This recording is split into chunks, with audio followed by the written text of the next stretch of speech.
என்றால் கர்த்தரை நோக்கி கொண்டு என் ரட்சிப்பின் தேவனுக்கு காத்திருப்பேன், என் தேவன் என்னை கேட்டருளுவார்.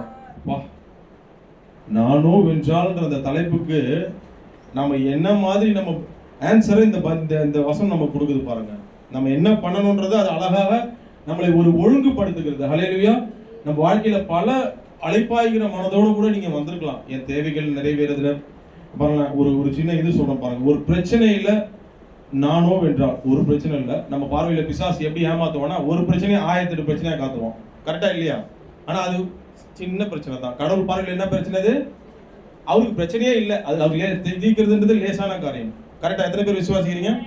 அதனால ஒரு பிரச்சனையில நானோ வென்றால் ஒரு சில கேள்விகளை நான் கொடுக்க போறேன். இன்னைக்கு எந்த கேள்விகளை நீங்க வந்திருக்கிறீங்களோ அதில் நீங்க டெஸ்ட் பண்ணீங்க. பிரச்சனைகளின் மத்தியில நானோ வென்றால் வந்திருக்கிறீங்களா?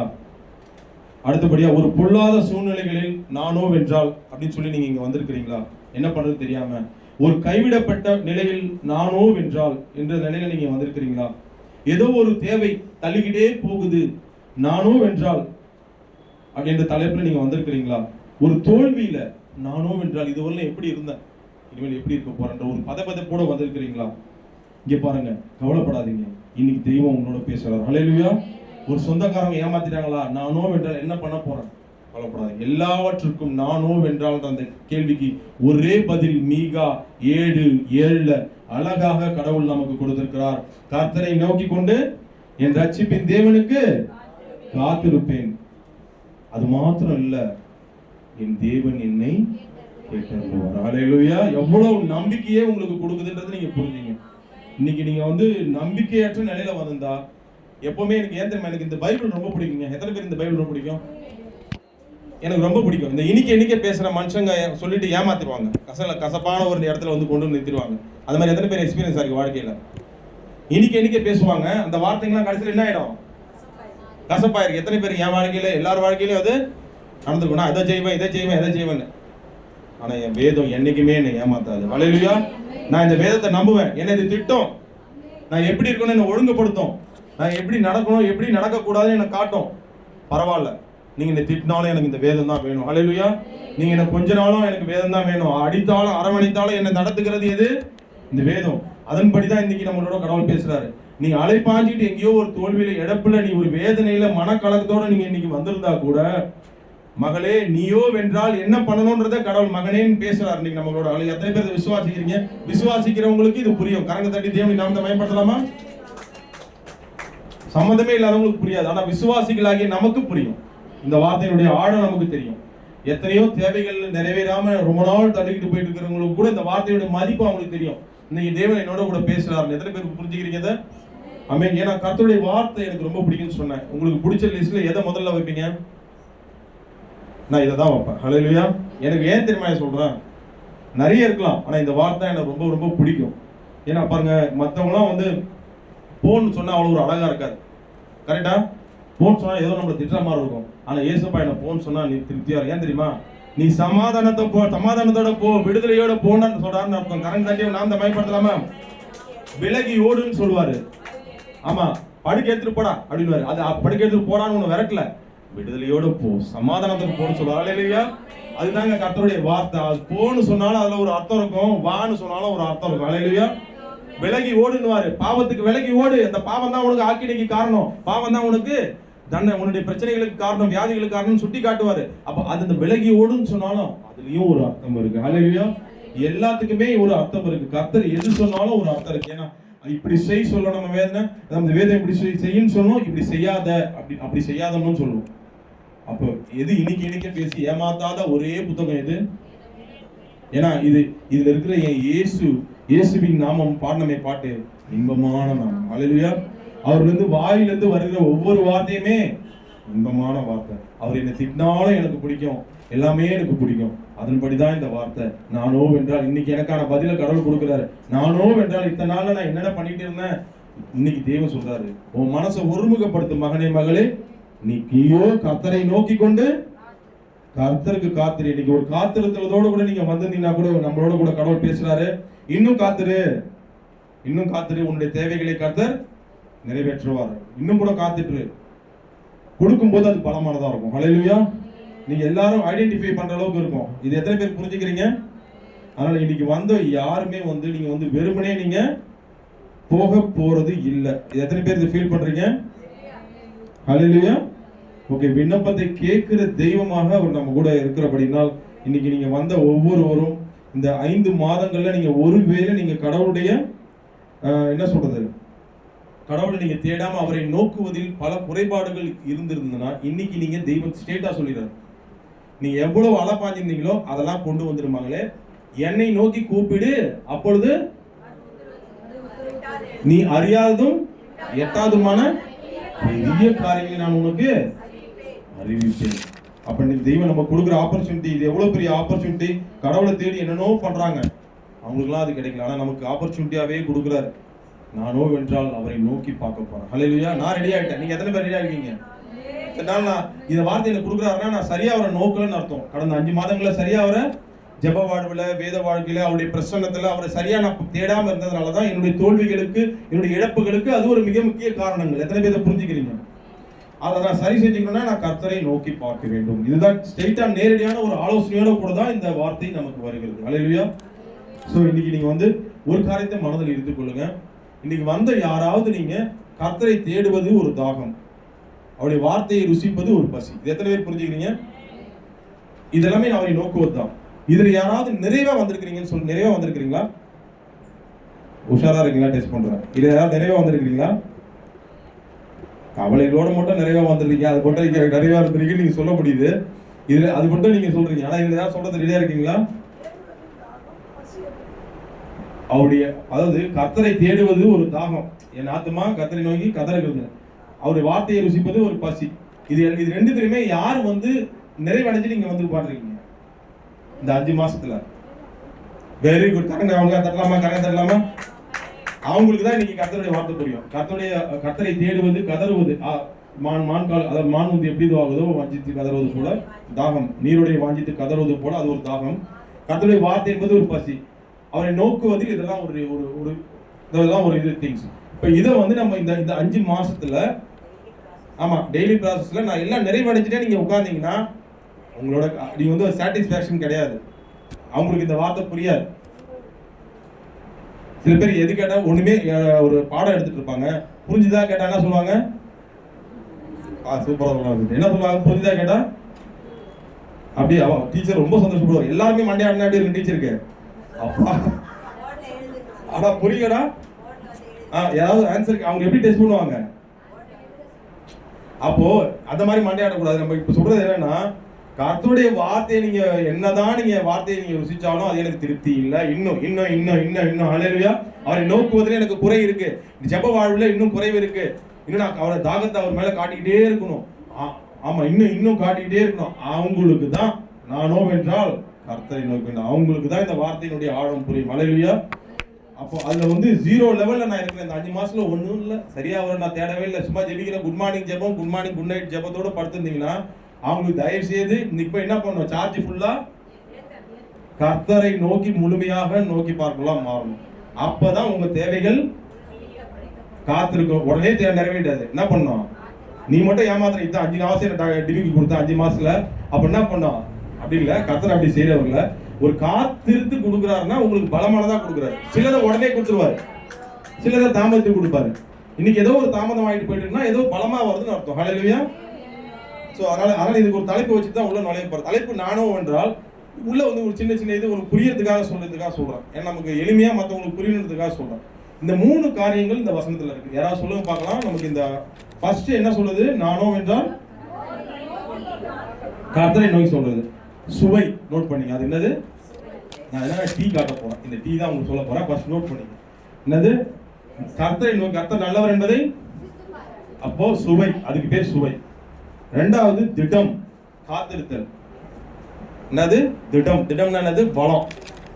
என்ன இது டீ விளம்பரம் மாதிரி சொல்றாரு, அது என்னென்ன சொல்றேன் உங்களுக்கு. திடம். மூணாவது என்ன? நீங்க பெற்ற ஆசீர்வாதம் மற்றவங்களுக்கு வாசனையா போய் அவங்களை மற்றவங்களாம் கவர்ந்து கர்த்தரில் கொண்டு வர அளவுக்கு உங்களை ஆசீர்வதிப்பார். எத்தனை பேர் விசுவாசிக்கிறீங்க? உங்க விண்ணப்பத்தை கேட்டவர், அதுக்கு பேர் தான் வாசனை. ஹல்லேலூயா. ஆபிரகாமுடைய ஆசீர்வாதம் மற்றவங்களுக்கும் போச்சா இல்லையா? அந்த வாசனை. அப்ப மூணாவது என்ன? மனம். நான் என்ன சொன்னேன்? கர்த்தரை நோக்குவது ஒரு சுவை. டேஸ்ட் கொண்டு வரணும் உங்க மனசுல, அப்பதான் அவரை நீங்க அப்படி நோக்க முடியும். ரெண்டாவது என்ன, காத்திருக்கிறது ஒரு பலம். எத்தனை பேர் விசுவாசி காத்திருந்தீங்கன்னா நீங்க பலம் அடையறீங்கன்னு அர்த்தம். மூணாவது என்ன, மனம், ரசனை, அது வாசனை. நீங்க ஆசீர்வதிக்கப்படும் பொழுது அந்த வாசனையானது மற்றவங்களுக்கு போற அளவுக்கு கர்த்தரை நீங்க கொண்டு வர அளவுக்கு உங்களை ஆசீர்வதிப்பார். அதான் மற்ற பிள்ளைகளுக்கும் உங்களுக்கும் வித்தியாசம். ஆமா, மூணு. இந்த மூணுமே பாத்தீங்கன்னா எங்க சொல்லுவாங்க, சுவை, திடம், மனம். அருமையா சொன்னீங்க, சூப்பர். என்னது சுவை, திடம், மனம். எப்பா டீ விளம்பரத்துல கூட எத்தனை பேர் இந்த டீயை வாங்கிட்டு, ஒரு சும்மா உங்களுக்கு எதுக்காக புரிய வைக்கிறதா சொல்றேன், டீ வாங்கிட்டு இந்த டீ உண்மையிலேயே இந்த மூணுமே இருக்குன்னு எத்தனை பேர் சொல்லிருக்கீங்க? எந்த டீ பாருங்க, எனக்கு ஏதாவது கொஞ்சம் சொல்லுங்களேன். எந்த டீ சாப்பிட்டாலும் சுவையும் இருக்க மாட்டேங்குது, மனமும் இருக்க மாட்டேங்குது, திடமும் பரவாயில்ல, தெரியும் நெக்ஸ்ட் டைம் அதை வாங்குறாங்க. கண்ணன் தேவன்றாங்களா, அது எப்படி இருக்கும்? நல்லா இல்லையா? சூப்பர் டெஸ்ட், ஓகே, எல்லாம் சும்மா. அது ஏன் இப்ப விளம்பரம் மட்டும் சொன்னானுங்க? விளம்பரத்தை நம்பி நான் நம்பிடுறேன், ஆனா அதுல உண்மை இருப்பதில்லை.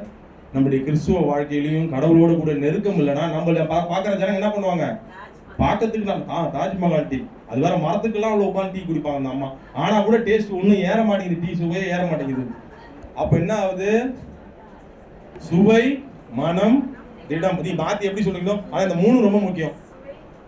என்ன சொன்னாங்க, நான் என்ன ஆர்டர்ல சொன்னேன், சுவை, திடம், மனம். இந்த மூணுமே இந்த வசனத்துல நீங்க ஒப்பிட்டு பாருங்க. சும்மா உங்களுக்கு உதாரணத்துக்காக சொல்றேன். நீங்க வாழ்க்கையில கடவுளுடைய காரியங்கள்ல நீங்க கர்த்தரை ருசிக்க வேண்டிய வயசுல ருசிச்சீங்கன்னா உங்க வாழ்க்கையில திட்டம் இருக்கும், பலம் இருக்கும். ஹல்லேலூயா. பலம் இருக்கிறது மாத்திரம் இல்ல, நீங்க பெறுகிற ஒவ்வொரு ஆசீர்வாதங்களும் எப்படி இருக்கும் சொல்லுங்க பார்க்கலாம். எப்படி இருக்கும்? வாசனை. அப்போனா மற்றவர்கள் நீங்க பெறுகிற ஆசீர்வாதங்கள் மற்றவர்கள்ட்ட ஸ்ப்ரெட் ஆகும். ஹல்லேலூயா. ஆபிரகாமின் ஆசீர்வாதம் எப்படிப்பட்ட ஆசீர்வாதம்? நம்மளாம் யாருடைய சந்ததி? முனியாண்டி சந்ததி. அந்த சந்ததி இந்த சந்ததிலாம் தேவையில்லை. யாராவது என்ன சந்ததி? நம்ம மூணாவது முன்னாடி இந்த தாத்தா நான் வந்து இந்துல வந்து ரசிக்கப்படுறதுனால அப்படி சொல்லிட்டேன். நீங்க ஒருவேளை எல்லாம் நீங்க சிஎஸ்சி கிறிஸ்டின்ஸ் ஏதாவது இருக்கலாம். நான் இந்துல வந்து ரசிக்கப்படுறதுனால எங்க தாத்தா பேர் எனக்கு யாருனே தெரியாது, சொக்கலிங்கன்னு வாங்க. அதுக்கு முன்னாடி யாருன்னு நமக்கு தெரியாது. நம்ம எந்த சந்ததியோ அதெல்லாம் வாசனை பரகுற அந்த டீ சந்ததி கிடையாது. என்னது டீ? இந்த பாருங்க, சத்திய இந்த வசன சந்ததி கிடையாது. யார் சந்ததி? ஆபிரகாமின் சந்ததி. எப்படி பரவி வந்து இங்க வருது பாருங்க, இன்னை வரணும். நான் இப்ப கேட்டா என் தாத்தா யாரு? அந்த சொக்கலிங்க தாத்தா இல்ல, எனக்கு யாரு? ஆபிரகாம். புரியுதா உங்களுக்கு? அதனால நீங்க இன்னைக்கு உங்களுக்கும் நீங்க ஒரு இந்துல வந்து ரசிக்கப்பட்டிருக்கலாம், இல்ல முஸ்லீம் வந்து எதுல வேணாலும் ரசிக்கப்படலாம். ஆனா இனி எல்லாருமே ஒரே சந்ததி, அந்த வாசனை உள்ள அந்த திடமான பலமான ஒரு சந்ததி, ஆபிரகாமின் சந்ததி. கரங்க தட்டி தேவன் நாம மயப்படுத்தலாமா? சோ இன்னைக்கு நீங்க வந்து முதல்ல உங்களை பலப்படுத்திங்க. நீங்க என்ன சிச்சுவேஷன் வந்தாலும் கடவுள் நம்மளோட பேசுறாரு. நானோ வென்றால் இந்த மூணு காரியங்களையும் கரெக்டா மெயின்டைன் பண்ணிட்டு போனா என் வாழ்க்கையில வாசனை நிறைந்த ஆசீர்வாதம். பக்கத்து வீட்டுக்கு போவோம், பக்கத்து வீட்டுல பிரியாணி வாசனை அடிச்சாலே சும்மா இருக்காது, என்ன செய்யறாங்க அந்த அம்மா அப்படின்னு கண்ணு காது போகுது. அந்த மாதிரி தான் நம்ம வீட்டுல ஆசீர்வதிக்கப்படும் போது ஆபிரகாமின் ஆசீர்வாதம் ஒருபோதும் மூடி போட்டு மூட முடியாது. ஆசீர்வாதங்கள் கண்டிப்பா மத்தவங்களுக்கு, ஏன்னா உன் மூலமா அந்த பூமியில் உள்ள அதுதான் அந்த சந்ததியில வர்றதுனால நம்மளையும் இப்படிப்பட்ட ஒரு பலம் உள்ளவர்களாக தான் வச்சிருக்கிறார். புரியுது? அதனால தான் பாருங்களேன், ஈசாக்க குறித்து கூட வேதம் சொல்லுது, கர்த்தரால் ஆசீர்வதிக்கப்பட்டவரே. அப்ப அவங்களுக்கு ஒரு அடையாளம், அதாவது வாசனை பாருங்க எப்படி அழகா அவர் ஸ்ப்ரெட் ஆகுது பாருங்க. பார்த்த உடனே அவர் பார்த்தா என்ன தெரியுது? கர்த்தரால். சோ உங்களெல்லாம் அப்படிதான் வச்சிருக்காங்க. இன்னைக்கு உங்களை யாராவது டிஸ்கரேஜ் பண்ணி கொண்டு டிஸ்கரேஜ் பண்ணிருக்காங்களா? அவமானப்படுத்திருக்காங்களா? உனக்கு ஆசீர்வாதம் உங்களை வந்து கேவலமா பேசியிருக்காங்களா? இன்னைக்கு கடவுள் பேசுறாருங்க. நீங்க இப்படி எப்படிப்பட்டவங்க? ஆசீர்வதிக்கப்பட்ட சந்ததி. ஹல்லேலூயா. ஆபிரகாமின் சந்ததி, சுவை, திடம், மனம் நிறைந்த ஒரு சந்ததி. கரங்க தட்டி தேவன் நாம மேம்படுத்தலாமா? நீ யார் உங்களை அமுக்கி போட முயற்சி பண்ணாலும் உங்களை எதுவும் ஒண்ணும் பண்ண முடியாது. பில்லி, சூனியம், ஏவல், கட்டு, எந்த கட்டா இருந்தாலும் ஒண்ணுமே பண்ண முடியாது. எத்தனை பேர் விசுவாசிக்கிறீங்க? அதனால இதை நீங்க உங்களை திடப்படுத்தி பலப்படுத்தி அனுப்புறாரு. ஹல்லேலூயா. அதனால இன்னைக்கு வந்த ஒவ்வொருவரும் ஃபர்ஸ்ட் நீங்க என்ன பண்ணீங்கன்னா, இந்த வசனத்தின் ஆழங்களை நீங்க புரிஞ்சுக்கணும்னா உங்ககிட்ட இருக்கிற பாரத்தை யார் மேல வைக்கிறீங்க? கர்த்தர் மேல் உள்ள பாரத்தை. அதனால தான் இன்னைக்கு சொல்றாரு, நானோ என்றால் கர்த்தரை நோக்கி. ஃபர்ஸ்ட் என்ன பண்ணீங்கன்னா, உங்களுக்கு நீங்க திடம் அடையணும்னா, பலம் அடையணும்னா உங்க காரியங்களை குறித்தே பேசாம கடவுள்கிட்ட உங்க காரியங்களை வச்சிருங்க. வச்சிட்டீங்கன்னா தான் நீங்க இலகுவாயிடுவீங்க. கர்த்தர் மேல் உன் பாரத்தை வைத்து விடு, அவர் உன்னை. இன்னைக்கு நிறைய பேர் என்ன பண்றாங்கன்னா, ஒரு சிமெண்ட் மூட்டை தலையில ஒரு 3 மூட்டையை வச்சுக்கிட்டு, நீங்க கொஞ்சம் யோசிச்சு பாருங்க. உதாரணம், தலைமையில 3 பேர் வச்சுட்டு நான் சேவை செய்யறேன்னு சொல்லிட்டு ஒரு பிரெக்னென்ட் லேடிக்கு போய் சேவை செய்ய முடியுமா? ஐயோ அம்மா கிராஸ் பண்ணி ஒரு சின்ன உதவி தான் இந்த தலைவர் ஐயோ பண்ணுவீங்களா நீங்க ஏன் பண்ண முடியாது? ஒரு வயசான பாட்டி போறாங்க பார்வையில்லாதவங்க ஹெல்ப் பண்ண முடியுமா? ஏன் பண்ண முடியாது? இன்னைக்கு அப்படிதான் இன்னைக்கு நம்மளை பத்தியே நினைச்சிட்டு வந்து இவங்க உட்கார்றதுனாலதான் மத்தவங்களை பத்தி ஆபிரகாமின் ஆசீர்வாதம் மத்தவங்க கிட்ட போக மாட்டேங்குது. இன்னைக்கு கடவுள் நம்மளோட பேசுறாரு, உன் பிரச்சனைகளை நான் முழுசா நான் பாத்துக்கிறேன், இறக்கி வை. ஹல்லேலூயா, இறக்கி வை. நீ வியாதியா பிரச்சனையா எதை குறிச்சு நீ கலந்து தூரம் வந்திருக்கிற, முதல்ல இறக்கி வை. நீ என்னுடைய வேலையை பார். நீ ஆபிரகாமின் சந்ததி, நீ ஒரு சுயநல சந்ததி இல்லை, புரியுதா? நீ ஆபிரகாமின் சந்ததி. அப்போ நம்ம என்ன பண்ணோம்னா ஃபர்ஸ்ட் நம்மளை என்ன பண்ணா நானோ வென்றால், நீ ஒரு சில உதாரணங்களை தான் நான் காட்ட போறேன். நானோ வென்றால்ன்றதுக்கான சில உதாரணங்களை வேதத்துல நான் உங்களுக்கு காட்ட போறேன். ஹல்லேலூயா. ஸோ இன்னைக்கு நீங்க ஒவ்வொருவரும் ஒரு பெருமை என்ன சொல்றது, கர்த்தரை மகிமைப்படுத்துபவர்களாக இந்த 3 காரியங்களிலும் திடப்பட்டவர்களாக நீங்க போகணும். ஹல்லேலூயா. ஸோ ஃபர்ஸ்ட் முதல் கோணல் முற்றும் கோணல். நோக்குவதிலேயே பிரச்சனை இருந்துச்சுன்னா மற்ற 2 காரியங்களும் முடிஞ்சு போயிடுச்சு. என்ன சொன்ன உங்களுக்கு? ஃபர்ஸ்ட் கர்த்தரை நோக்குவதில் நம்ம கர்த்தர் நல்லவர் என்பதை ருசித்து பாருங்கள். அப்படி நீங்க ருசித்து பார்த்தாதான் நீங்க சரியா நோக்குறீங்கன்னு அர்த்தம். இல்லைன்னு வச்சுங்களேன் இதுவாயிடும், உங்களுக்கு ஸ்பாயில் ஆயிடும். அந்த நெக்ஸ்ட் காரியம் பலம் இருக்காது உங்களுக்கு. ஸோ நீங்க ஒவ்வொருவரும் பார்த்தீங்கன்னா ஃபர்ஸ்ட் கர்த்தரை நோக்குவதில் ஒரு பலம் உங்களுக்கு என்ன வேணும். சரி, அப்போதைக்கு நீங்க என்ன பண்ணணும்னா ஃபர்ஸ்ட் உங்க மைண்ட்ல நான் சில 3 உதாரணங்களை தான் காட்ட போறேன். ஓகேவா? எல்லாருக்கும் தெரிந்த உதாரணங்கள் வேதத்துல தான் காட்ட போறேன். வேற ஏதோ ஒரு கதை புத்தகத்துல தான் எடுத்துட்டு நான் சொல்ல போறது. எதுல இருந்து காட்ட போறேன்? வேதத்துல இருந்து தான் காட்ட போறேன். நீங்க ஃபர்ஸ்ட் இந்த 3 காரியங்கள் நான் சொன்னேன், சுவை, மனம், திடம். நான் சொல்லுகிற 3 காரியங்களும் இவங்க 3 பேருடைய வாழ்க்கையிலையும் இருக்கும். இவங்களுக்கு வேற வேற வேண்டுதல்கள் இருந்தாலும் கூட 3 பேருடைய காரியங்களும் இது இருக்கு. ஃபர்ஸ்ட் நீங்க ஒரு பலப்பட்டவர்களா நீங்க இருக்கணும்னா நான் உங்களுக்கு யோபுவை தான் காட்ட போறேன். யாரை காட்ட போறேன்? ஏன்னா நீங்களும் நானும் பலப்பட்டவர்களா ஆகணும். ஃபர்ஸ்ட் ஏன் பிசாசு என்ன பண்ணிடுறான்னா, உங்களை ஆசீர்வாதங்களுக்காக கடவுளை தேடுபவர்களாக அவரை நோக்குபவர்களாக இங்க கொண்டு உட்கார வச்சிருவாங்க நிறைய வேலைகள். எத்தனை பேர் அந்த சந்தர்ப்பத்தை புரிஞ்சுக்கிறீங்க? யோபுவுக்கு அப்படி ஒரு நிலை இல்லைனாலும் நோக்குனார். அதுதான் நான் முதல்ல காட்ட போறேன். ஃபர்ஸ்ட் அந்த நிலையை உங்களுக்கு காட்டி கொடுப்பேன். என்ன சொன்ன? யோபுவுக்கு கர்த்தரை நோக்க வேண்டிய நிலையே இல்லாத அளவுக்கு கடவுள் எப்படி ஆசீர்வதிச்சார்ன்றது தயவுசெய்து இந்த வார்த்தை நீங்க வாசிங்க. எதுக்கு நான் முதல்ல இந்த எக்ஸாம்பிள் காட்டுறேன்னா, கர்த்தரை எல்லா நேரங்களையும் நீங்க நோக்கி பார்க்கணும். ஆசீர்வாதங்களுக்காக மாத்திரம் நோக்கி பார்க்க கூடாது. ஃபர்ஸ்ட் யோபு 1:1 வாசிங்க. 1:1.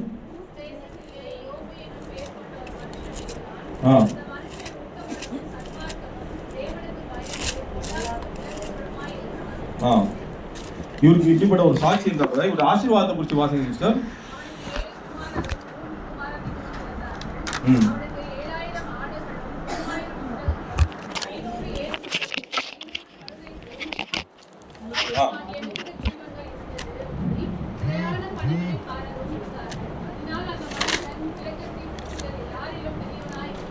ஆமென். இப்போ உங்ககிட்ட ஒரு கேள்வி கேட்கிறேன். இந்த மனுஷன் கடவுளை நோக்கி பார்க்கணுமா? ஃபர்ஸ்ட் நம்மளுடைய நோக்குதல்ல ஒரு ரிப்பன்ட் வேணும். என்ன சொன்னேன் நானு? ரிப்பன்ட் என்னது? நம்ம கர்த்தரை நோக்குவதில் ஒரு மனம் திரும்புதல் வேணும். என்னங்க நான் ரட்சிப்பு போட்டு 50 வருஷம் ஆகுது, என்ன பார்த்து ரட்சிப்பை குறித்து மறுபடியும் பேசுறீங்களா அப்படி நீங்க அப்படி சொல்லாதீங்க. நம்ம ரட்சிப்பு முடிவு வரையும் ரட்சிப்பு. நம்ம கர்த்தரை தேடுறதுல நமக்குள்ள ஒரு மனம் திரும்புதல் வேணும். எத்தனை பேர் புரிஞ்சுக்கிறீங்க? இன்னைக்கு நீங்க கர்த்தரை தேடுவதில் முதல்ல நமக்கு மனம் திரும்புதல். ஏன்னா பிசாசு ஒரு விதமான ஒரு மயக்கத்துல உங்களை கொண்டு போயிருப்போம். நீங்க ஆசீர்வாதங்களுக்கு தான் நீங்க என்ன பண்ணணும், கடவுளை தேடிட்டு மற்ற நேரங்களில் கடவுளை தேடுவதில் ஒரு குறைவை வச்சிருவானா வச்சுக்க மாட்டானா?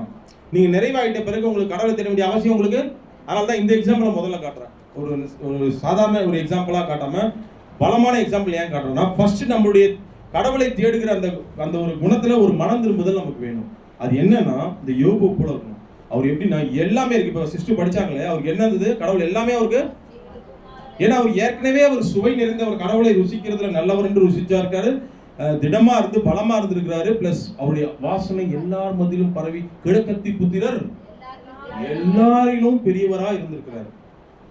கரெக்டா? அவருடைய சோதனைக்குள்ள நான் ரொம்ப போல. ஃபர்ஸ்ட் அவர் ஆசீர்வதிக்கப்பட்ட விதத்தை உங்களுக்கு காட்டுறேன்.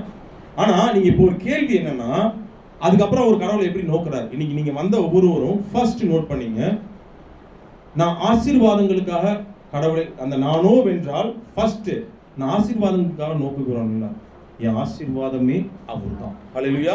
அந்த எண்ணத்தோட தான் நான் நோக்க போறேன். ஃபர்ஸ்ட் உங்களை பாத்தீங்களா? அந்த ரிப்பன்ட் மனம் திரும்புதல் எதுல வேணும்னு சொன்னேன்?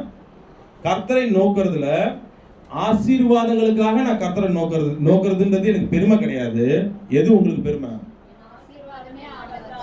என் தேவை அவர்தான்ற எண்ணத்துல நீங்க நோக்குனீங்கன்னா அது உண்மையான நோக்குதல். ஹல்லேலூயா.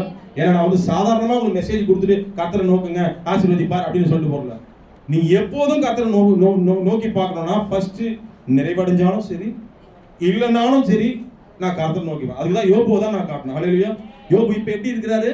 நிறைவடைஞ்ச பகுதியில் இருக்கிறாரு. அவர் எப்படி நிறைவடைஞ்சிருக்கிறாரு? கிழக்கத்தி புத்திரர்ல எல்லாத்துலயும் பெரியவராக. இங்க ஒருத்தன் வந்துட்டான், அவனுக்கு ஒரு டவுட் வந்துச்சு. யார் அவன்? நம்ம யாருக்கு சொந்தக்காரவன்? எல்லாம் தெளிவா இருக்குல்ல, அப்பப்ப டெஸ்ட் பண்ணுவேன். யாருக்கு சொந்தக்காரவன்? தாத்தா எனக்கு சொந்தக்காரன் இல்லப்பா. யாருக்கு சொந்தக்காரன் இல்ல? நமக்கு யாருக்குமே. ஏன்னா எப்பவுமே திடீர்னு கேட்கறப்ப ஆமேன் அல்லேலூயா சொல்ற பழக்கிறதுனால எதுக்கு ஏதாவது ஆமேன் போட்டுருக்கீங்கன்னு பயமா இருந்துச்சு. எதுவும் சொல்றதுக்கு ரெடியா இல்லை, தைரியமா தான் புரிஞ்சுக்கிறீங்க நீங்க எல்லாருமே. அப்ப அவன் நமக்கு சொந்தக்காரன். அவன் கரெக்டா உள்ள வந்துடுவான்.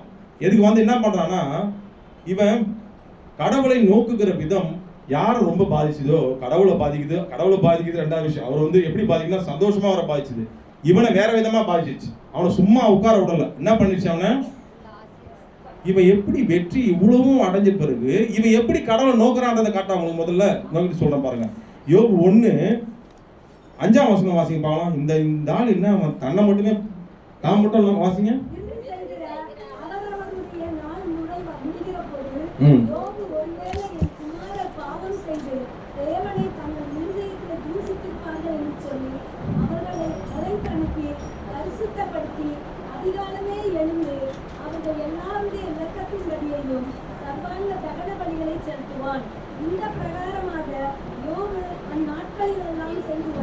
ஏங்க உங்ககிட்ட ஒரே ஒரு கேள்வி நான் கேட்கிறேன். இவன் இப்படி நோக்கணும்னு அவசியம் இருக்கா? அவசியம் இருக்கா? ஏன் ஒரு இன்னைக்கு வந்த எல்லாருமே ஒரு காலி பக்கெட் ஏதோ ஒரு தேவைகளோட தான் வந்திருப்போம். ஆனா யோபுக்கு அந்த அவசியம். ஆனா அப்போ அவர் நோக்கினார். எப்படி நோக்கினார் பாருங்க. தான் மட்டுமே இல்லாம தன்னுடைய பிள்ளைகளுக்காகவும் எங்க போய் நிக்கிறாரு? இதுதாங்க வேணும்ன்ற. இதுதான் பிசாசு அவனை உட்கார விட மாட்டேங்குதாங்க. நான் சொல்றது புரியுதா உங்களுக்கு? இது ஏன் இவன் இப்படி இருக்கான்? இப்படி யோபு இப்படி இருக்கிறாரு? இவ்வளவு வசதிகளை கொடுத்தோம். அது உண்மையா? நான் சொல்றது புரியுதா? உண்மையா கர்த்தரை நோக்கி பாக்குறாரா? இவ்வளவும் கேட்டதெல்லாம் கொடுக்குறாரு. அவர் காத்திருந்து எப்படி ஆசீர்வாதம் அவர் ஆசீர்வாதிக்கான காரணம் நல்லா தெரியுது. ஏன்னா அவர் உத்தமனும் சன்மார்க்கனும் பயந்து பொல்லாப்புக்கு. அதனால எப்படி ஆசீர்வதிக்கப்பட்டா நமக்கு தெரியுது. இதெல்லாம் இருந்ததுனால ஆசீர்வதிச்சாரு. ஆனா இந்த மனுஷன் எப்படி வெற்றி அடைஞ்ச பிறகும் எல்லாமே கிடைச்ச பிறகும் கர்த்தரை நோக்குறாரு. அதுதான் உண்மையான முழுமையான நோக்குதல். கரங்களை தேவனை நாம தான் பயன்படுத்தலாமா? இன்னைக்கு நீங்க இருக்கிறீங்க வந்து நீங்க ஒரு வார பிளாங்கா வந்திருக்கலாம். நாளைக்கு என்ன நிச்சயமா நிரப்புவார். எத்தனை பேர் விசுவாசிக்கிறீங்க? ஆனா அப்பவும் நீங்க எப்படி கர்த்தரை நோக்குறீங்க? நீங்க இப்பவே முதல்ல ஒரு கேள்வி. அதனால தான் உங்களை பலமான தலைப்பு ஒரு எக்ஸாம்பிளா காட்டினேன். அந்த பலமான எக்ஸாம்பிள் யாரு? யோபு. அது பிசாசு டெஸ்ட் பண்ண ஓடி வந்துட்டான். ஓடி வந்து என்ன பண்றான்? நீ எப்படி உண்மையிலேயே நோக்குறியா பொய்யா நீ அவரை நோக்கி பாக்குறியா?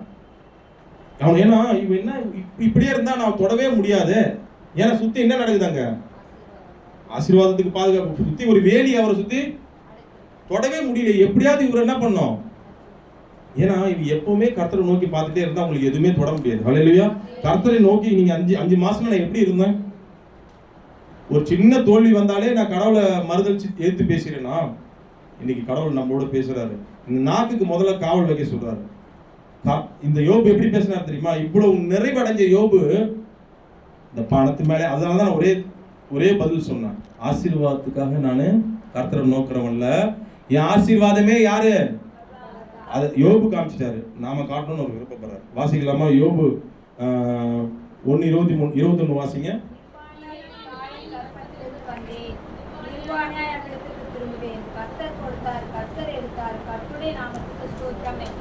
இப்பவும் இந்த மனுஷன் இப்பவும் கர்த்தரை நோக்கி பார்த்துட்டு இருக்காரு. நான் சொல்றது புரியுதா உங்களுக்கு? இந்த கம்ப்ளீட்னஸ் உங்ககிட்ட கடவுள் நம்ம கிட்ட எதிர்பார்க்கிறார். ஹல்லேலூயா. இப்பவும் என்ன இப்ப நீங்க ஒரு உறவு இல்லாமையில வந்திருந்தீங்கன்னா இதுதான் ரைட் டைம். இப்ப நீங்க இதுதான் ரைட் டைம். ஏன்னா ரெட்டத்திலேயே ஆசீர்வதிக்க போறார். ஹல்லேலூயா. நானோ வென்றால் யோபு சொல்றதா எப்படி இருக்கும்? நானோ வென்றால் ரெட்டத்திலேயே ஆசீர்வதிக்கப்பட போறேன். ஹல்லேலூயா. இப்போ ஒன்னா என்கிட்ட எதுவுமே இல்லாம இருக்கலாம். இங்க வந்த நீங்க ஒரு மனசுல பிக்ஸ் பண்ணீங்க. ஒருவேளை எனக்கு வந்து எல்லாம் இருந்து இப்ப இல்லாத போல நீங்க வந்திருந்தா கூட மறுபடியும் திருப்பி உங்க ரெட்டத்திலேயே கொடுப்பார். ஆனா அவர் உங்ககிட்ட ஒரு ரிப்பண்டை எதிர்பார்க்கிறார். மனம் திரும்புகிறார். அவரை நோக்கி பார்க்கறதுல என்கிட்ட குறைவு இருக்கு. நல்லது செய்யறப்போ பெரிய ஆளா என்ன வைக்கிறப்போ நான் அவரை நோக்கி பார்த்த விதம் வேற. ஆனா இப்ப அவரை நோக்கி பார்த்த விதம் ஃபர்ஸ்ட் இதுல நீங்க சேஞ்சஸ் நமக்கு வேணும். நீ நல்லது பண்ணாலும் சரி, எனக்கு அகைன்ஸ்டா கர்த்தர் கையில கர்த்தர் நன்மை என்னது, தீமையை பெற்ற நாம் எல்லா நிலையிலையும் நான் கர்த்தருக்கு ஸ்தோத்திரம் ஸ்தோத்திரம் என்று அவர் நோக்கி பாட்டோம். பாட்டெல்லாம் நல்லா பாடுவோம். என்ன பாட்டு பாடணும்? எனக்கு ஒத்தாசை ஒரு பர்வதம் நோக்கி,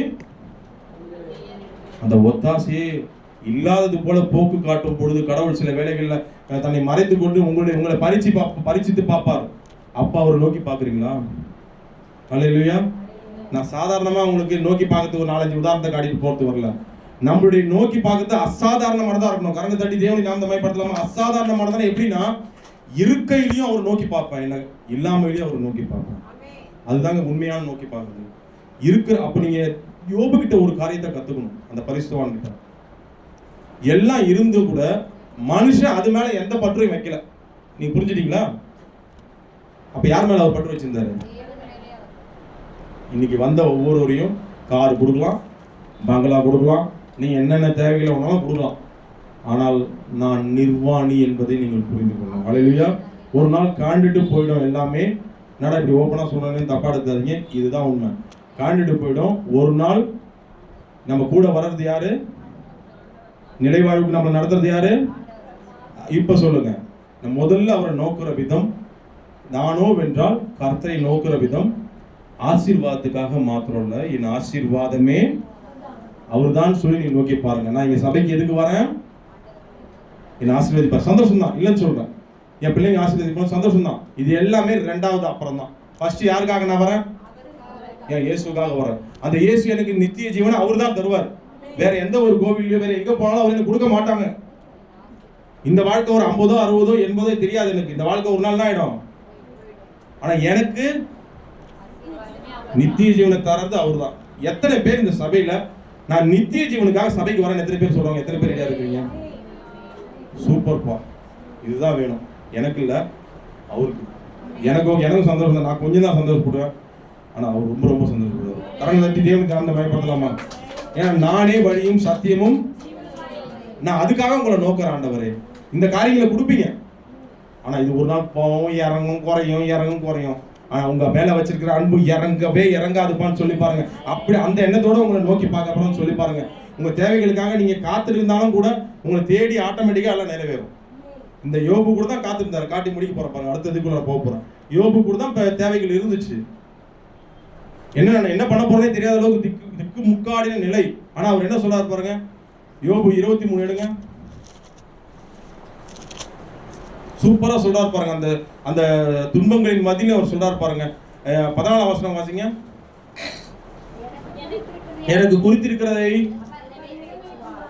இப்படிப்பட்டவர்கள் அநேகம் அவரிடத்தில் எனக்கு குறித்திருக்கிறதை. அப்ப அவர் காத்திருக்கிறாரு. எப்படி நம்மளாவது ஒண்ணும் இல்ல, காத்திருக்கிறதுல எந்த சோதனை இல்லை. அவர் எப்படி சோதனையில் இருக்கிறாரு? மனுஷன் பொண்டாட்டி கூட திட்டுற அளவுக்கு சோதனையில சொரிஞ்சுக்கிட்டு இருக்கிற அந்த மனுஷன். ஆனா அவர் சொல்றாரு. அதுக்கு முன்னாடி வசனம் கொஞ்சம் வாசிச்சீங்கன்னா உங்களுக்கு புரியும். அவர் எப்படி நோக்கி பார்க்கிறாரு.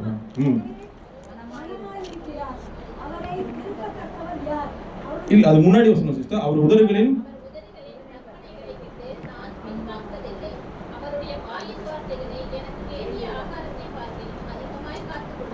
நான் சொன்னல நிறைவடையில.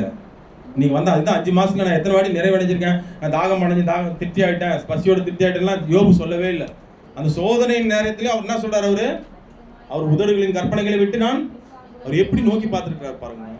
ஃப்ரெண்ட்ஸுங்க ஒரு பக்கம் காயப்படுத்துறாங்க, நல்லா சொல்ற மாதிரியே வந்து ஒரு பக்கம் டிஸ்டர்பன்ஸ் பண்றாங்க. ஆனா எல்லாத்துலயும் அவருடைய வார்த்தையை விட்டு அது முன்னாடி வசனம் வாசிங்களேன். 11ஆம் வசனத்துல என் கால்கள் அவர் அடிகளை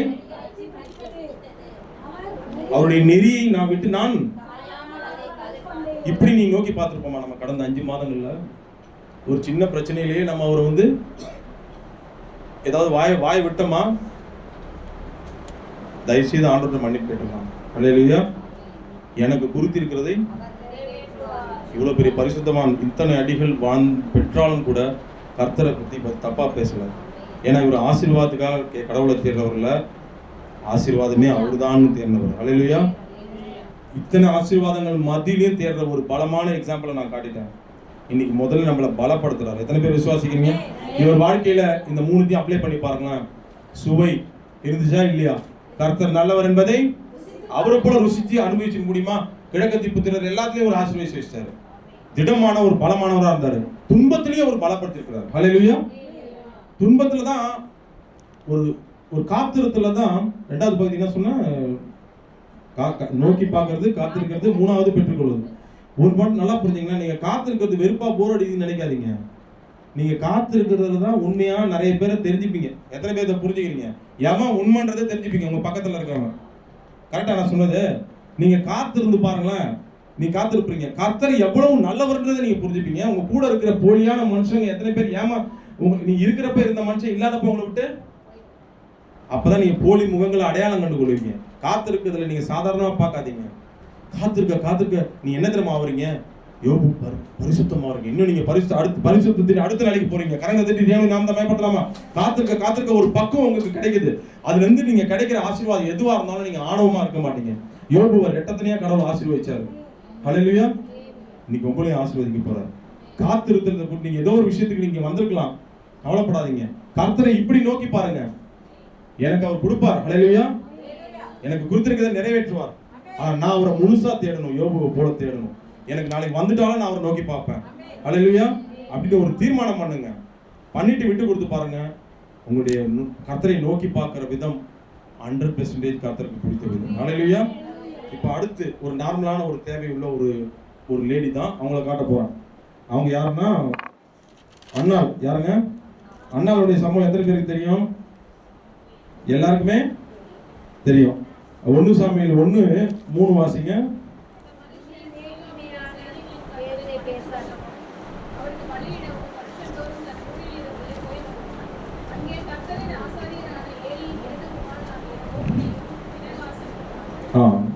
இப்போ அந்த நீங்க பாத்தீங்கன்னா இந்த அண்ணாளுடைய சம்பவம் எல்லாருக்குமே தெரியும். அண்ணாளுக்கு என்ன வேண்டுதல் தேவைப்படுது அவங்களுக்கு?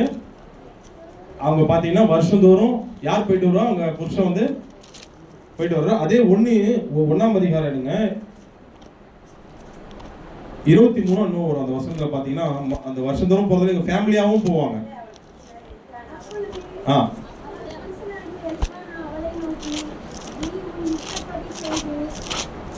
இல்ல அந்த முன்னாடி வருஷத்துல மறுபடியும் போவாங்கல்ல, ஃபேமிலியோட போவாங்கல்ல.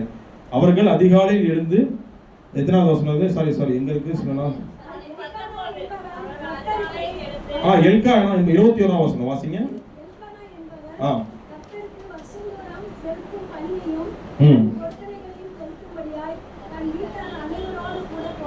யார் நீங்க எதுக்கு நான் சொல்றேன்னா, இங்க வந்து தேவன் வந்து அண்ணாளுக்கு ஒரு காரியத்தை கொடுக்க போறாரு. என்ன யாரை கொடுக்க போறாரு? சாமுவேலை கொடுக்க போறாரு. இப்போ இந்த எல்கானாவை ஏன் நான் முதல்ல காட்டணும்னா, உங்களுக்கு ஒரு கேள்வி வைக்க போறேன். பொறுத்துட்டு யார் பண்ணணும்? யார் பண்ணிக்கிட்டு இருக்கிறா? இப்போ பாதிக்கப்பட்டிருக்காங்க ஒருத்தவங்க. கர்த்தரை இப்போ உங்களை நோக்கி பார்க்கறதுல ஒரு பர்ஃபெக்ஷனை கடவுள் எதிர்பார்க்கிறார். அண்ணாளுக்கு அது கொண்டு வருகிற வரையிலும் அண்ணாளுக்கு எதுவுமே கொடுக்கல. அண்ணாளுடைய பிள்ளை அடைச்சது யாரு? கர்த்தர். அண்ணாளுக்கு ஒரு பர்ஃபெக்ஷனான வேண்டுதல், அவரை வேண்டுபவளாக அவளை மாத்தணும். பிளஸ் அவருக்கு தேவையான ஒரு விஷயம் அவகிட்ட இருக்கு. என்னது? அதுவும் அவருக்கு கிடைக்கணும். என்னது? யார் அது? அவருக்கு தேவையானது யாரு? சாமுவேல். பிளஸ் அவளுடைய வேண்டுதலை பர்ஃபெக்ஷனா மாத்தணும். அண்ணால எல்லாருக்கும் ஒரு அடையாளப்படுத்தணும். இப்ப நான் சொல்றது உங்களுக்கு புரியுதா? உங்களுக்கு தாமதமா ஒரு விஷயம் நடக்குதுன்னா நிச்சயமா ஒரு பலமான காரியம் வருது. கரங்க தட்டி தேவை நாம் மயப்படுத்தலாமா? இப்ப இந்த இடத்துல நீங்க பார்க்கும்பொழுது எல்கானாவை நான் ஏன் முதல்ல எல்லாரும் அண்ணால தான் காட்டுவாங்க. நான் இவர் ஏன் காட்டினா, இவர் தான் பொருத்தனை பண்ணிருக்கணும். யாருக்காக பொருத்தனை பண்ணிருக்கலாம்? இவர் தானே போயிட்டு வராரு. ஆனா அண்ணால ஏன் பொருத்தனை பண்ண முடியாது வச்சாருன்னா, அண்ணாளுடைய ஜெபத்தையே ஆண்டவர் மாத்துறாரு. ஏன்னா அதுக்கு முன்னாடி எப்படி ஜெபிச்சிருப்பாங்கன்னு தெரியாது. அவங்களும் வருஷந்தோறும் போயிட்டு வராங்க. ஆனா என்ன நடக்குது பாருங்க, அவங்களுக்கு என்ன கிடைக்குது? அண்ணாளுக்கு வருஷந்தோறும் போயிட்டு வந்தாலும் கூட அவங்க என்ன கிடைக்கல. கர்த்தர் அவரை வெளியில கொண்டு வர விரும்புறாரு. சுவை, திடம், மனம் மூணுமே ஒரு பலப்பட்டவளாக யாரை கொண்டு இத்தனை நாள் பலப்பட்டவளை யாரை கொண்டு வர பாக்குறான்? அண்ணால வெளியில கொண்டு வர பாக்குறாரு. அதுக்கு ஃபர்ஸ்ட் யார் தரமா எழுப்பி விடுறாரு கர்த்தரே? யார் சொல்லுங்க பார்க்கலாம்? எமிமாலா, பெண்ணினாலுமா? அது எங்கது வசனம் வாசி. 6வது வசனமா?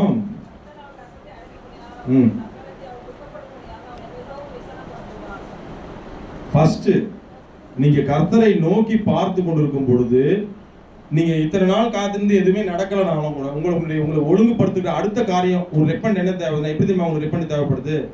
நீங்க கர்த்தர்கிட்ட உங்க இருதயத்தை உடைச்சி போட்டு அவரை நோக்கி பார்க்கணும். ஹல்லேலூயா. என்ன சொன்னா, ஃபர்ஸ்ட் யோபு போல எல்லாம் இருந்தாலும் சரி, நாளைக்கு என்ன ஆசீர்வதிச்சாலும் எல்லாம் இருந்தாலும் நான் அவரை நோக்கி பார்ப்பேன்ற ஒரு மனநிலை உங்களுக்கு இருந்தால் தான் அது பர்ஃபெக்ஷனான ஒன்று. அது ஒரு மனநிலை வேணும். ரெண்டாவது என்னன்னா, உங்க நோக்கி பார்க்கறதுல கடவுள் எதை எதிர்பார்க்கிறாருன்னா, ஒரு உடைக்கிறது. என்னது? உங்க இருதயம் எப்படி இருக்கணும்? ஒரு உடைத்து போடணும். என்னடா இப்படி சொன்னேன்னு பார்க்காதீங்க. ஏன்னா உங்களை ஷைன் பண்ண விரும்புறாரு. எத்தனை பேர் விசுவாசிக்கிறீங்க? சாதாரணமா உங்களை குழந்தைய கொடுத்து ஆசீர்வதிச்சு அப்படி இல்லை. நிறைய காரியம் இருக்கு. அந்த சாமுவேல் கர்த்தருக்கே தேவைப்படுது. ஏன்னா பொல்லாத மனுஷங்க அந்த தீர்க்கதரிசிங்க யாருமே தீர்க்கதரிசி சரியா அவருக்கு இல்ல. அது இஸ்ரவேலுக்கே ஒரு பொக்கிஷமான ஒரு வாசனை உள்ள ஆபிரகாமின் ஆசீர்வாதம் போல இந்த சாமுவேல் வந்து தேவைப்படுது. ஏன் தேவைப்படுது? ஏலியின் பிள்ளைங்க 2 பேருமே படு மோசமான விபச்சாரத்தை பண்ற மோசமான ஆலயத்திலேயே விபச்சாரம், ஆலய கூடாரங்கள்ல என்ன பண்றாங்க? நீங்க வாசிச்சீங்கன்னா அந்த ஒன்னாவதுல மோசமான பிள்ளைங்க அந்த 2 பேருமே. அந்த இடத்துல அங்க அவருக்கும் ஒரு தேவைப்படுது. இது எல்லாமே நிறைவேற்றப்படணும்னா நான் அது காட்டுறேன். அது எது வசனம் பாருங்க, இதுல வரும். ஏலியின் பிள்ளைங்க ரொம்ப கர்த்தரை கோவப்படுத்துறாங்க. பச்சையோட அந்த கறியில எடுத்து என்ன பண்றாங்க? சாப்பிட. அவ்வளவு கர்த்தரை நோக்கி பண்றாங்க. அந்த இடத்துல கர்த்தருக்கும் ஒரு தேவைப்படுது. என்னது? ஒரு தீர்க்கதரிசி. இதெல்லாமே வேணும்னா அன்னாள் பண்ணக்கூடிய அந்த வேண்டுதல் கவனிக்கப்படத்தக்க ஒரு வேண்டுதலா இருக்கணும். ஹல்லேலூயா. கர்த்தரை நோக்கும் விதம் சாதாரணமா இருக்கக்கூடாது. சில வேளைகள்ல நமக்கு தள்ளிட்டே போகும்போது நம்ம வந்து நார்மலாவே ஜெபிச்சுட்டு போறவங்களா வைக்க மாட்டார் கடவுள்.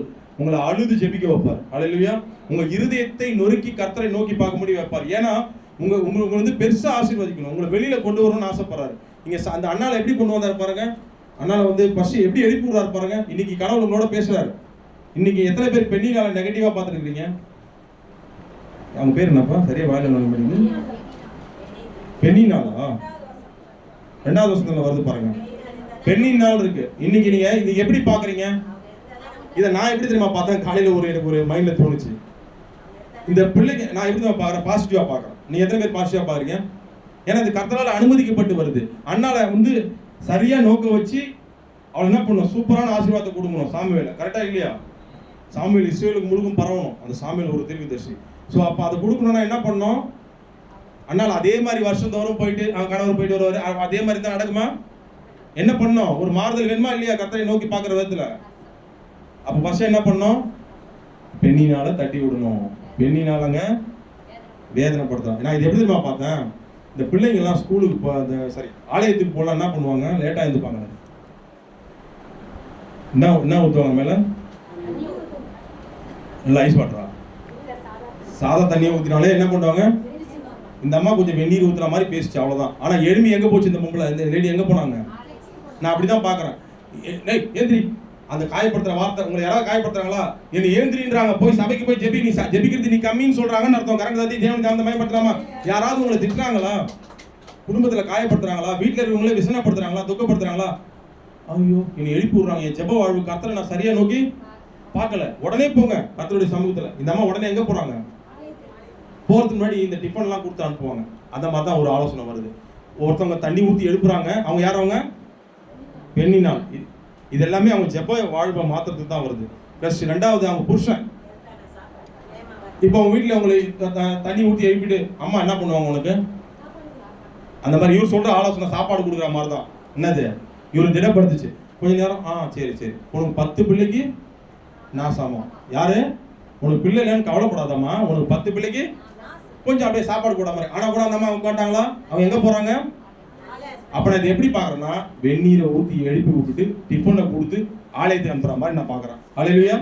இன்னைக்கு உங்களோட கடவுள் அப்படிதான் பேசுறேன். யாராவது விசனப்படுத்துறாங்களா? என்ன ஆலயத்துக்கு அனுப்புறாங்க இந்த அம்மா கடவுள் ஆசீர்வதிப்பாங்க. மண்டையை பிடிச்சி ஆசீர்வதிங்க. ஹல்லேலூயா. என்னடா என்ன திட்டவனையும் கையில வச்சு ஜெபிக்கிறானே நீங்க பார்க்காதீங்க. உங்களை யாராவது திட்டுறாங்களா வீட்டுல? அவங்க தலைமையில கை வச்சு ஜெபம் பண்ணுங்க. ஸ்தோத்திரம் சிஸ்டர், காட் பிளஸ் யூ சொல்லிட்டு போங்க. நீங்க எங்க போறீங்க? ஆபீஸுக்கா? எங்க போறீங்க? ஆலயத்துக்கு. எங்க போறீங்க? ஆலயத்துக்கு போய் நல்லா ஜெபம் பண்ணுங்க. நீ ஜெபிக்க வச்சிருக்கீங்க. ரொம்ப என்னடா அவன் எதிரியும் மன்னிக்க சொல்றாரு. இந்த மாதிரி ஒரு ஆளை பார்த்துல அவனே ரிப்பண்ட் ஆயிடுவான். யார் அவன்? புரியுதா உங்களுக்கு? அப்போ உங்க நோக்கி பார்க்கிற விதத்தை 2வது எப்படி மாத்துறாருன்னா, உங்க உள்ளத்தை உடைச்சு நீங்க அவரை நோக்கி பார்க்கணும். நீங்க இந்த அம்மா என்ன பண்ணாங்க பாருங்க. இவங்க 2 பேர் வந்து ஒருத்தவங்க பாசிட்டிவா தெரியும், அவங்க கணவர் பாசிட்டிவா சொன்னா கூட அது அவங்க போதாது. அந்த பெண்ணினால் வந்து வெந்நீர் ஊற்றி எழுப்புறது போல எழுப்பி விட்டு தான் நான் பார்க்குறேன். ஆனால் போனது எங்க? கர்த்தரை நோக்கி பார்த்திருக்காங்க. நோக்கி பார்த்த விதம் எப்படி இருந்தது பாருங்க. அதை வாசிங்க. இத்தனை நாள் இப்படி நோக்கி பார்த்திருக்கிறீங்களா?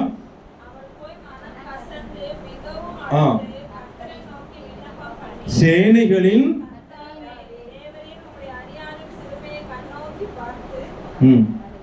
கண்ணோக்கி பார்த்து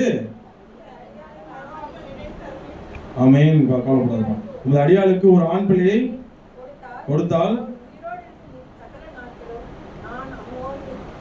நான் அவளை அவன் தலைமேல் பாருங்க. அவங்க ஜெப வாழ்க்கையில கர்த்தரை நோக்கி பார்க்கறதுல ஒரு ஒழுங்குமுறையை கடவுள் கொடுக்கிறார். ஹல்லேலூயா. கர்த்தரை வந்து பார்க்கறதுல ஒரு உடைச்சு போறது மாத்திரம் இல்ல, ஒரு பொருத்தனையோட போக வைக்கிறார். ஹல்லேலூயா. இன்னைக்கு ஏதாவது நீங்க வந்து ரொம்ப நாள் நிறைவேறாம வந்திருந்தீங்கன்னா, கர்த்தரை நோக்கி பார்க்கறதுல ஒரு குறைவு இருந்துச்சுன்னா, கர்த்தருக்கு சித்தமா இருந்தா ஒரு பொருத்தனை கூட பண்ணீங்க. ஹல்லேலூயா. ஒரு தாமதமா ஆச்சுன்னா கர்த்தருக்கு சித்தமா இருந்தா அதுக்கு தேவையில்லாத முடியாத பொருத்தனைலாம் சொல்ல மாட்டேன். கர்த்தருக்கு உகந்த அவர் சித்தமான பொருத்தனையா நீங்க பண்ணணும்னு நீங்க விருப்பப்பட்டீங்கன்னா பண்ணீங்க. பண்ணிட்டு கூட நீங்க அவரை நோக்கி இதயத்தை உடைச்சு பாருங்க. கர்த்தர் உங்களுக்கு நீங்க ஒரு பெரிய காரியங்களை செய்வார். ஹல்லேலூயா. கரங்களை தட்டி தேவனை நாமத்தை மேம்படுத்தலாமா? கர்த்தரை நோக்கி பார்க்கறது விதம் எப்படி தான் உங்களுக்கு காட்டுறேன். இப்போ இதுக்கு முன்னாடி அண்ணால் அப்படி இருந்தாலும் இப்படி நோக்கி பார்த்துருப்பாங்களா? ஆனா இப்போ நோக்கி பார்த்த விதமே வேற. உங்க வாழ்க்கையில ஒரு வித்தியாசம் வேணும். கர்த்தரை நோக்கி பார்க்கறதுல ஒரு வித்தியாசம் வேணும். அதே மாதிரியே நோக்கி பார்க்க குட் மார்னிங் குட் நைட் ஜெபம்லாம் தேவையில்லை இனிமேல். யோபு எப்படி நிறைவிலும் குறைவிலும் கர்த்தரை நோக்கி பார்த்தாரோ அந்த மனநிலையை ஃபர்ஸ்ட் வச்சுக்கணும். ரெண்டாவது என்னது? இருதயத்தை உடைச்சு போட்டு ஒரு பொருத்தனையோட கூட கர்த்தரை என்ன பண்ணணும்? உங்க ஜெப வாழ்க்கையில ஒரு ஒருமுகத்தோட அவர் நோக்கி பாருங்க. என்ன நடந்தது? அதுக்கப்புறம் எப்படி அவ திடமானா தெரியுமா? இதுக்கு முன்னாடி அவ ஜெபிச்சதே கிடையாது. அந்த மாதிரி யாருமே அண்ணாளுக்கு முன்னாடி அப்படி ஜெபிச்சிருக்கவே மாட்டான். அப்படி ஒரு காரியத்தை கடவுள் கொடுத்துட்டாரு. என்ன கொடுத்துட்டாரு? அது வாசிங்க. யாரை கொடுத்துருக்கா? இல்ல அந்த பொருத்தனை என்ன பொருத்தனை? சாமுவேல கடவுளுக்கு கொடுப்பன் அதே மாதிரி செய்யறா பாருங்க. அந்த இது அது எங்க கொடுத்த ஃபர்ஸ்ட் இல்ல நினைத்தருளினார் எங்க வருது சிஸ்டர்? இது 19ஆம் வசனம். தன் மனைவியாகி அன்னாளை அறிந்தான் கர்த்தர் சில நாளுக்கு சென்ற பின்பு அன்னாள்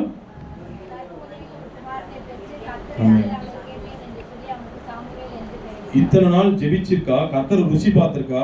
ஆனா அதுக்கப்புறமும் ஒரு திட்டம் இல்லாம வாழ்ந்துருந்தா. ஒரு வாசனையற்ற ஒரு வாழ்க்கை தான். ஏன்னா அந்த நோக்கி பார்க்கறதுல ஒரு குறைவு அவருக்கு இருந்துட்டே இருந்துச்சு. ஏன்னா அவங்க வருஷம் தோறும் போறாரு அவர் கணவர். ஆனா வருஷம் தோறும் ஒன்றும் நடக்கல. அவர் எத்தனை நாள் குழந்தை இல்லாம இருந்தாங்கன்னு தெரியல. யாரு? அந்த அம்மா. அத்தனை நாட்களும் அத்தனை வருடங்களும் வேதனையோட கூட இருந்தா.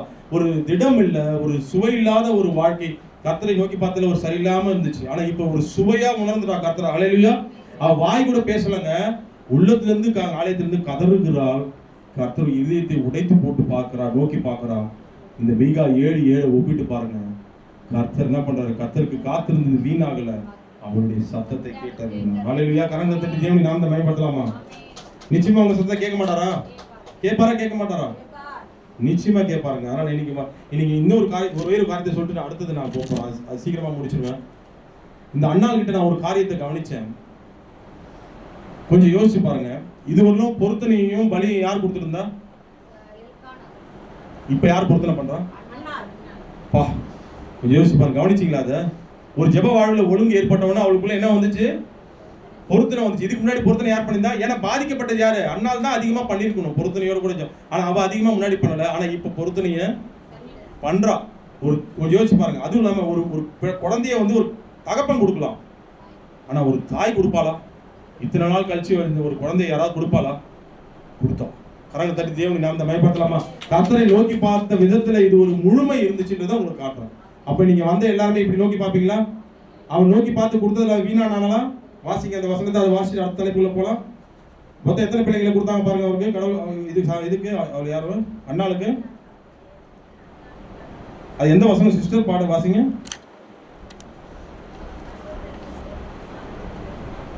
எந்த வசனம் உட்காது?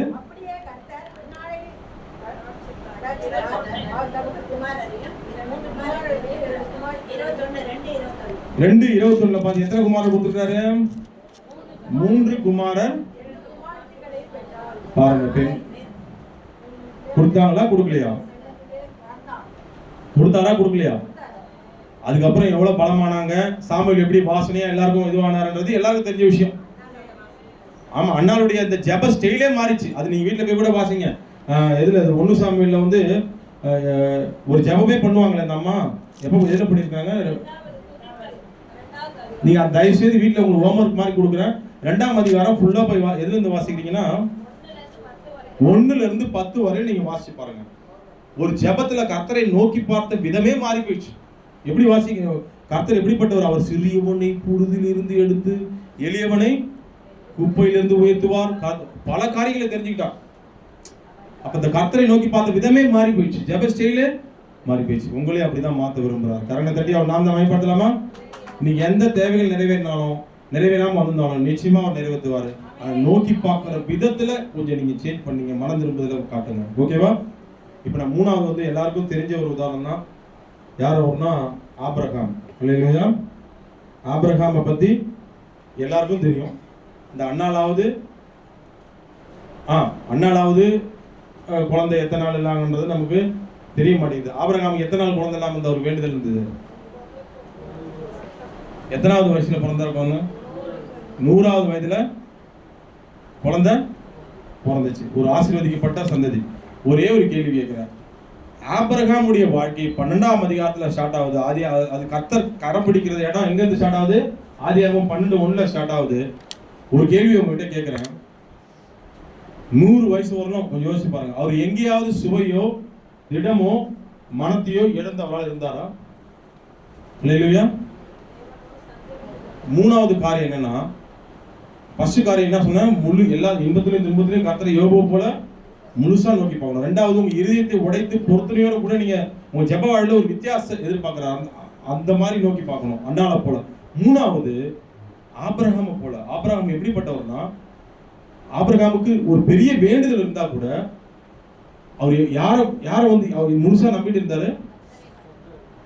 அப்ப நீங்க எப்படின்னா, ஒரு வேண்டுதல் உங்களுக்குள்ள 1000 வேண்டுதல் இருந்தா கூட முழுசா அவரை நம்பிடுங்க. ஹல்லேலூயா. ஜெப வாழ்வுல நீங்க ஃபர்ஸ்ட் வந்து நீங்க ஜெபத்துல நீங்க வந்து உட்கார்ந்தாலே முழுசா நம்பிடுங்க. அவர் எது என் வாழ்க்கையில பண்ணாலும் கரெக்ட் தான். ஆபிரகாம் அப்படிதான் இருந்தார். 100 வயசு வரல எத்தனை தடவை அவர் கேட்டார் தெரியாது. எத்தனை தடவை கடவுள் நோக்கி கேட்கல. ஒரு சில இடங்கள்ல தான் கேட்டுக்கிறார். அந்த வரை எனக்கு இந்த தருவீரா தான் கேட்டுக்கிறார். நீங்க ஏன் தரலன்னு அவரு அதுதாங்க அவரு ஆபிரகாம். அந்த ஆபிரகாமின் விசுவாசம். 3வது வந்து அவருக்கு எந்த ஒரு ஸ்பெஷலான தலைப்பை வைக்கல. ஆபிரகாமே ஒரு பெரிய ஸ்பெஷல் தான். ஹல்லேலூயா. அப்போ 3வது தேடுறது நான் ஆபிரகாமை போல தேடணும்னு போட்டுங்க. நான் சொன்னேன்னு ஆபிரகாம் சொன்னாலே அது போதும், அடங்கிடுச்சு எல்லாமே. ஆபிரகாம்னாலே கர்த்தரை முழுமையாக நம்பி அவரை நோக்கி பார்த்துட்டே தான் இருந்தார். அவரை விட்டா வேற யாருமே அவருக்கு இல்ல. அப்படி இருந்தார். அப்படி நான் தேடணும். எத்தனை பேர் வரப்போறீங்க? ஆபிரகாமுக்கு ஒரு செல்வ பெருக்கு எழிலாம் கூட பெரிய விஷயம் கிடையாது. கர்த்தரை நோக்கி பார்த்துட்டே இருந்தாரு. இடத்தை காட்டுறாரு. நீ நடந்து திரி, அதெல்லாம் நான் உனக்கு தரேன்றாரு. எல்லாத்துலயுமே செல்வ செழிப்பை பார்த்து லோத்து கூட போயிருக்கலாம். எல்லாத்துலயுமே ஆனா எப்ப போகாத யாரு? ஆபிரகாம் போல. எல்லாத்துலயும் கர்த்தரை நோக்கி பார்த்துட்டே இருந்தாரு. அடுத்து என்ன பண்ணுப்பா? சொல்லுங்கப்பா. அடுத்து என்ன பண்ணுப்பா? சொல்லுங்கப்பா. அந்த மாதிரி எத்தனை பேருக்கு விரும்புறீங்க? நான் உனக்கு போதித்து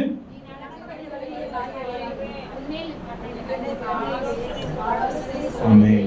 இதனாலதான் மற்ற 2 பேரை விட ஒரு சம்திங் ஸ்பெஷல். எப்படின்னா, இவர் ஆரம்பத்தில இருந்தே சுவை திடம் மனம் நிறைந்தவராக இவர் காணப்படுத்தார். நானோ வென்றால் ஆபிரகாம் சொல்றதா இருந்தா, நானோ வென்றால் கர்த்தரையே நம்பி இருக்கிறது. அல்லேலூயா. நம்பி இருந்ததுனாலதான் இந்த வார்த்தை அவருக்கு வாழ்க்கையில நிறைவேற்றே வந்துச்சு. எல்லாமே செல்வ சீமானா மாறினாரு. எல்லா இடங்கள்லயும் ராஜா போல உயர்த்திட்டே வந்தாரு. ஆனா ஒரு இடம் ஒரு பாயிண்ட் அவருக்குள்ள நிறைவேறாமையே இருந்துட்டு இருந்தது. அது என்னது? இது குழந்தை. அந்த செல்வத்தையும் கடவுள் கொடுத்தாரா இல்லையா? நான் முன்னாடி சொன்னா தாமதமா கொடுத்தாலும் ஸ்பெஷலா கொடுப்பாருன்னு. தேவையில்லாம ஒரு கொசுறு வேற ஒன்று வாங்கிட்டாரு. யார்? இஸ்மவேல். அது ஒரு பக்கம் பெருசா பெருகிருச்சு. இந்த பக்கம் ஈசாக்கு. அவருடைய அந்த ஒரு ஆபிரகாமுடைய விசுவாசமும் கடவுளை நோக்கிய விதமும் கடவுள் எந்த அளவுக்கு ஒரு ஆசீர்வாதம் வச்சிருக்காரு பாருங்க. ஹல்லேலூயா. நான் இது வந்து ஆதியாகமம் எடுங்க. இப்ப இந்த பகுதியை மட்டும் நான் உங்களுக்கு காட்ட விரும்புறேன். ஆதியாகமம் 15ஆம் அதிகாரம் 2, 5, 6 வாசிங்க.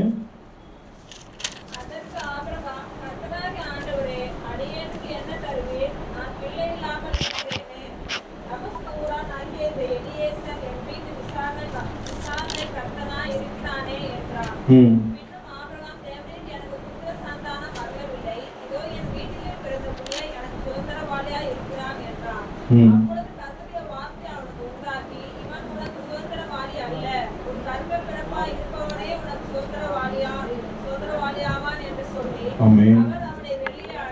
அத கவனிங்க. எங்க கூட்டு போறாரு? வெளியே.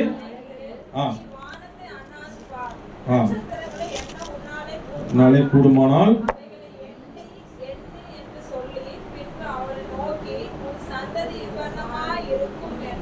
ஆமென். ஹல்லேலூயா. இப்போ இந்த இடத்துல உங்களுக்கு ஒரு என்கரேஜ்மென்ட்டான ஒரு வார்த்தை சொல்றேன். நீங்க ஆபிரகாமை போல நீங்க கர்த்தரை நோக்குனீங்கன்னா, இந்த இடத்துல தான் கடவுள் பேசியிருக்கிறாரா நான் குழந்தையை தருவேன்னு எவ்வளோ பல இடங்கள்ல சொல்லியிருக்கிறார். அப்ப என்ன அதை நீங்க புரிஞ்சுக்கிட்டீங்கன்னா, நீங்க ஆபிரகாமை போல விசுவாசிட்டு கடவுளுக்குள்ள நீங்க பலமா இருந்தீங்கன்னா உங்களுக்கு ஒரு கன்ஃபர்மேஷன் மெசேஜ் வந்துகிட்டே இருக்கும். ஹல்லேலூயா. எப்போ ஆபிரகாமுக்கு இப்போ மட்டும் இல்ல, முன்னாடியே ஆண்டவர் தான் சொல்றாரு. 12ஆம் அதிகாரம் 1ஆம் வசனத்துல கரம் பிடிக்கும் போது என்ன சொல்றாரு? நான் உன் சந்ததியே. அப்ப எவ்வளவு நாள் தள்ளி போகுது? இத்தனை நாள் அந்த மனுஷன் எப்படி பலமா இருந்தாரு? கர்த்தரை நோக்கி பார்க்கறதுல கரெக்டா இருந்ததுனால கன்ஃபர்மேஷன்ஸ் கொடுத்துக்கிட்டே இருப்பாரு கடவுள். நான் உனக்கு நிச்சயமா செய்வேன், நிச்சயமா உன் சந்ததியை கொடுத்துட்டே கொடுப்பேன், பெருக செய்வேன் சொல்லிட்டே இருப்பாருங்க. அந்த வார்த்தை அவரை நம்பினாரு. அவர் யார் நம்பினாரு? ரொம்ப தள்ளி போனதுனால தான் மனசு ஆர்வமா கேட்டார். அது குறைய ஆண்டவர் பார்த்து சொல்லல. ஆண்டவரே எனக்கு இல்ல, நான் இந்த பையனை இவரை வச்சுக்கிறேன் இளையசார ஒரு இதுவா சொன்னார். அதை வெளிப்படுத்தினார் தன்னுடைய ஆதங்கத்தை. இந்த அப்ப கூட இவனுடைய விசுவாசத்தை பார்த்து கடவுள் என்ன பண்றாரு? வெளியில கூட்டு போய் சூப்பரா எக்ஸ்பிளைன் பண்றாரு. அதே மாதிரி செஞ்சார். கரங்க தட்டி தேவன் நாம மகிமைப்படுத்தலாமா? இன்னைக்கு ஆபிரகாமின் சந்ததி இருக்கு, நாமளும் அந்த சந்ததி தான் இருக்கும். ஹல்லேலூயா. நீங்க இதை புரிஞ்சுக்கிறீங்களா? அப்போ ஆபிரகாமை போல நீங்க அவரை நோக்கி பார்த்தீங்கன்னா நிச்சயமா உங்க வாழ்க்கையில கடவுள் என்ன பண்ணுவாரு? ஆசீர்வாதிக்கு மாத்திரம் இல்ல, அந்த ஆசீர்வாதம் வரணும். நீங்க உங்களை கன்ஃபர்மேஷன் என்ன பண்ணுவாரு? அதை பூஸ்ட் பண்ண உங்க வாழ்க்கை சுவை திடம் மனத்தை இழக்காமே இருக்கும். அதனாலதான் ஆபிரகாம் ஒரு விசுவாசம் உள்ள ஒரு சந்ததி தலைவானா ஒரு தகப்பனா இருக்கிறாரு. நீ ஒரு காரியத்தை புரிஞ்சுக்கணும். நான் முன்னாடியே சொன்னேன், காத்திருந்தா அவங்க நீங்க பரிசுத்தவனா மாறிடுவீங்க. எத்தனை பேர் விசுவாசிக்கிறீங்க? இந்த இடத்துல கடவுளுடைய பார்வையில் நீதிமானாக காணப்பட்டார். அதே நீங்க வாசிச்சீங்கல்ல, ஆபிரகாம் விசுவாசித்தான். அது எந்த வசனம்ப்பா? 6ஆம் வசனம் வாசிங்க. அவன் இவ்வளவு நாள் காத்திருந்த அந்த மனுஷன் கர்த்தரை குறை கூறுபவனாக மாறி போகல. எப்படி மாறி இருக்கிறார் அவரு? ஒரு காத்திருந்த மனுஷனை எப்படி பக்குவப்பட்ட நிலைக்கு வராரு பாருங்க. அந்த பக்குவப்பட்ட நிலையை யார் பேசுறா? யாருக்கு முன்னாடி பக்குவப்பட்ட நிலையா வராரு அவன்? அதுதான் மெயின். மனுஷன் முன்னாடி பரிசுத்தம் இல்ல, கர்த்தருக்கு முன்னாடி அவன் நீதிமானாக காணப்படான். கரங்களை தட்டி தேவனை நாமத்தை மகிமைப்படுத்தலாமா? அவன் இடத்துல ஒரு பழுது இல்லாத கர்த்தரை விசுவாசிக்கிறான். அந்த மாதிரி நாம இருக்கணும். ஹல்லேலூயா. அதுக்கு தான் நான் ஆபிரகாம் தனியா பிரிக்கலாம் விரும்பல. மூணாவது என்ன சொன்னேன்? ஆபிரகாமை போல நான் கர்த்தரை நோக்கி பார்த்தீங்கன்னா எப்பவுமே கன்ஃபர்மேஷன்ஸ் வரும். தாமதிச்சாலும் 100 வயசானாலும் சரி, என் வாழ்க்கையில சொன்னதை எனக்கு குறித்ததை கர்த்தர் நிறைவேற்றுவார். ஹல்லேலூயா. அதுதான் முடிக்க போறேங்க. ஒரு காரியத்தை தெரிஞ்சுங்க. நான் சொன்ன இந்த 3 காரியங்களையும் மீகா 7:7 ஒப்பிட்டு பாருங்க. நான் எந்த நிலையில இருக்கிறேன்? இந்த கடந்த 5 மாசங்கள நான் எப்படி இருந்தேன்? யோபு போல இருந்தேனா? இன்பத்திலையும் துன்பத்திலையும் எல்லா பகுதிகளிலும் நான் கடவுளை முழுமையாக நோக்குபவனாக இருந்தேனா? அது தேவன் விரும்புறார். 2வது, என்னுடைய நோக்கி பார்க்கிற விதத்துல ஒரு மனம் திரும்புதல அவர் எதிர்பார்க்கறத சொன்னேன். நீ அதே மாதிரி குட் மார்னிங் குட் நைட் அப்படி தான் விரும்பல. அவரு அண்ணால எப்படி ஒரு மோல்டு பண்ணாரோ உங்களுடைய ஜெப வாழ்க்கையிலையும் மோல்டு பண்ண விரும்புறாரு. அப்ப அண்ணால போல ஒரு ஒரு இருதயத்தை உடைத்து ஒரு பொருத்தனையோடு கூட அவர் நீங்க நோக்கி பார்க்கறது விரும்புறாரு. ஓகேவா? 3வது எப்படி நோக்கி பார்க்கறோம்? ஒரே வார்த்தை, ஆபிரகாமை போல நோக்கி பார்க்கணும். ஹல்லேலூயா. ஆபிரகாமை போல நோக்கி பார்த்தீங்கன்னா கன்ஃபர்மேஷன்ஸ் வந்துகிட்டே இருக்கும். ஏன்னா நீங்க ஆரம்பத்திலையும் ஒரு கையை பிடிச்சிருக்கீங்க, நடுவுலையும் பிடிச்சிருக்கீங்க, முடிவு வரலாம் ஒரு கரத்தை பிடிச்சிருக்கீங்க. உங்களை விட்டுடுவாரா? நீ எங்க போனோம் என்ன பண்ணணும் உங்களுக்கு சொல்லுவாரா சொல்ல மாட்டாரா? அப்ப நீங்க புரிஞ்சுக்கிறீங்களா? அதனால தான் சர்ச்சு கூட வர ஏன் மிஸ் பண்ணாதீங்கன்னு நான் நிறைய பேருக்கு சொல்லுவேன். நம்ம சபையில கூட சர்ச்சு கூட வாரத்துல வரதை நீங்க மிஸ் பண்ணிடாதீங்க. ஏன்னா நீங்க ஆபிரகாமின் சந்ததியா இருக்கிறீங்க. ஹல்லேலூயா. அவர் கருத்தை விட்டுட்டீங்கன்னா கர்த்தர் உங்களுக்கு கன்ஃபர்மேஷன்ஸ் கொடுப்பாரு. வாரம் வாக்குத்தத்தங்கள் வசனங்களை கொடுப்பாரு. நீங்க மிஸ் பண்ணிட்டீங்கன்னா யார் கிளாஸ்? அதுக்கு தான் சபையை விட்டுடாதீங்க. சபை கூடி வருதலை. ஏன்னா கர்த்தர் உங்களுக்கு நீங்க நினைச்ச காரியத்தை நிறைவேற்றத்துக்கு ஒரு நாள் வச்சிருப்பாரு. அது ஒரு உங்களுக்கு என்ன பண்ணுவாரு? டேட்லாம் சொல்ல மாட்டாரு. உங்களை பலப்படுத்திட்டே இருப்பாரு. நான் நிச்சயமா நிறைவேற்றுவேன், நிச்சயமாகவே முடிவு உண்டு அப்படின்லாம் சொல்லுவாரு. அப்ப நீங்க அதை கேட்கணும்னா எங்க வரணும்? ஆபிரகாம் போல கர்த்தரை பிடிச்சிக்கணும். 3வது மறந்துடாதீங்க. ஓகேவா? நான் முடிக்க போறேங்க. இப்படிலாம் நம்ம இருந்துட்டோம்னா நம்ம வாழ்க்கையில் ஒரு வசனம் நிறைவேறும். இதே மீகால 7:15 இருக்கு. என்ன வார்த்தை பாருங்க?